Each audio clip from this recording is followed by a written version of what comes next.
One of the most common questions that I hear from parents when they begin to move away from punishment is something like this.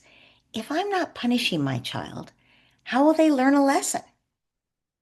If you found yourself wondering that, you're not alone. Most of us were raised to believe that children only learn responsibility when, after they make a mistake, something unpleasant happens. But when we punish, kids learn to protect themselves. They learn to lie. They learn not to take responsibility. They're so busy protecting themselves from the consequences of their actions that they can't really afford to care if their actions hurt another person.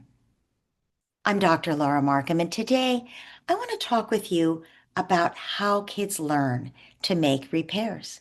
Because in peaceful parenting, learning doesn't come from punishment, it comes from repair. Repair means when something gets broken, when something gets stepped on, when somebody gets hurt. We don't ignore it, and we don't shame anyone either. We don't punish. We make it right.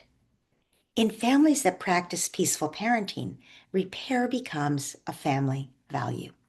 The expectation is simple. When something goes wrong, we repair, not because someone is forced to, but because we want to.